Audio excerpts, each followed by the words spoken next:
श्री सीताराम भगवान की जय।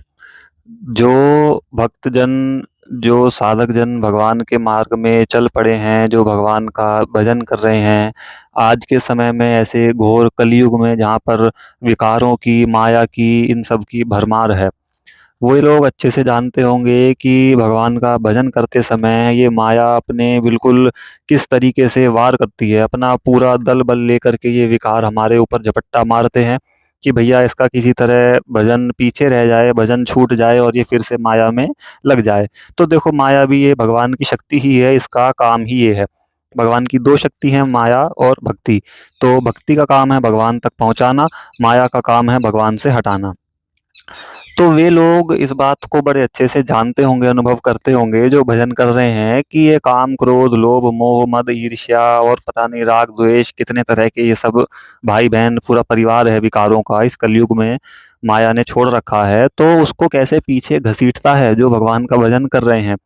और जो नहीं करते भैया, भगवान से दूर हैं, उनको तो इस बात का परिचय भी नहीं होगा, क्योंकि वे तो इन सब माया विकारों में फंसे ही हुए हैं, इन दोषों में। तो उनको पता भी नहीं चलता होगा कि कैसे बचना होता है या किस तरह से हम इनमें फंसे हुए हैं। बात हो रही है जो भजन करते हैं, जो भगवान के भक्ति मार्ग पर चल रहे हैं। तो अब देखो, बड़ी सुंदर बात है, एक जगह पढ़ी थी, ये प्रमाण है आनंद रामायण जी में। एक प्रसंग आता है, हमारे प्यारे अनंत बलवंत श्री हनुमान जी महाराज ने खुद भगवान से ही यह प्रश्न पूछ लिया था। श्री राघवेंद्र सरकार, भगवान अयोध्यानाथ सीतापति श्री राम जी बैठे हुए थे सिंहासन पर, साथ में भगवती माता जी भी विराजमान, श्री सीता जी भी थीं। अब श्री हनुमान जी महाराज ने भगवान से पूछा, प्रभु कलयुग में आपकी माया बड़ी प्रचंड है। जितना देखो कलयुग सरल है कि भगवान का नाम जप करने से भगवान की प्राप्ति हो जाती है, यदि हम पूरी सच्चाई से, ईमानदारी से चलें तो, उतना ही फिर माया यहाँ पर प्रचंड भी है। बड़े जोर से माया अपनी तरफ खींचती है भगवान का भजन करने वालों को, पता होगा जो इस मार्ग में चल रहे हैं। तो भगवान ने कहा, हाँ हनुमान, इस कलयुग में ऐसे समय में तो जो ये दोष विकार हैं, ये अपना प्रभाव और तेजी से दिखाते हैं और बड़े होकर के दिखाते हैं, क्योंकि यहाँ पर भगवान की प्राप्ति भी जल्दी में ही हो जाती है, इस वजह से। तो श्री हनुमान जी महाराज ने कहा कि प्रभु, ऐसे में जो भजन कर रहे हैं, जो भक्ति मार्ग पर चल पड़े हैं आपकी प्राप्ति के लिए, उनके लिए कोई सरल सा ऐसा कौन सा उपाय है, कौन सा तरीका है कि वो अपने भजन मार्ग पर चलते रहें और इन दोष विकारों से भी बचते रहें। ये दोष विकार जितने भी तरह के हैं, काम, क्रोध, मद, लोभ, मोह, मद, ईर्ष्या, ये मुख्य छह हैं। और इन्हीं के फिर राग, द्वेष और ईर्ष्या करना, इन सब तरह के जो आसपास के परिकर हैं माया के विकार के, ये भी हैं, लेकिन मुख्य छह हैं।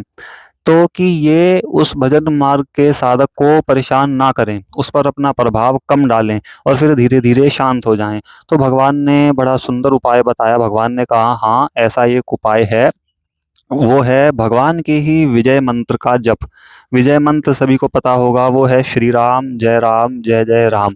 भगवान कहते हैं कि जो भी भजन मार्ग पर चलता हुआ, जो भक्ति कर रहा है भगवान की, वो बीच बीच में यदि इस मंत्र का जप करता रहे, ये है तो एक नाम का कीर्तन, भगवान के नाम का ही कीर्तन है, श्री राम जय जय राम। लेकिन हमारे शास्त्रों पुराणों में इसको मंत्र का स्वरूप बताया गया है, जिसका नाम है विजय तारक मंत्र। यह भगवान का एक मंत्र स्वरूप भी है और नाम भी है। तो भगवान ने कहा कि जो भी साधक, जो भी भक्त इस विजय मंत्र का कीर्तन, इस विजय मंत्र का जप बीच बीच में करता रहता है, उसकी साधन, उसका भजन दृढ़ होता जाता है। और ये जो दोष विकार हैं, इनका यदि ये बहुत ज़्यादा प्रभाव डाल रहे हैं तो इनका प्रभाव कम होता जाएगा धीरे धीरे।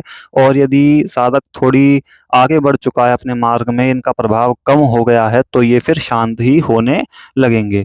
तो भैया, बीच बीच में देखो भगवान का नाम ही है और मंत्र स्वरूप है। तो हम किन्हीं की भी भक्ति कर रहे हैं, किन्हीं कोई भी हमारे इष्ट हो, अपने भजन मार्ग पर चलते हुए, अपनी साधना मार्ग पर चलते हुए, बीच बीच में भगवान से प्रार्थना हम करते रहें कि प्रभु हमारा मार्ग, बेशक से कठिनाइयाँ आएँ लेकिन आप संग ना छोड़ें, हम आपके संग रहें, आपके चरण कमलों में रहें, आप हमारे संग रहें। और बीच बीच में भगवान के इस मंत्र का, नाम स्वरूप मंत्र का, श्री राम जय जय राम का मन से स्मरण करते रहें। भगवान की वाणी है, भगवान ने कही है तो अवश्य ही बिल्कुल सत्य है। इससे क्या होगा कि हमारे मन में जितने भी दोष विकार ये सब आ रहे हैं, ये अपना प्रभाव नहीं डालेंगे और धीरे धीरे शांत हो जाएंगे। अंत में घुमा फिरा करके वही सार बात, भगवान का नाम जप चलते रहना चाहिए, और कोई साधन बने तो भी ठीक, ना बने तो भी ठीक। श्री राम जय जय राम।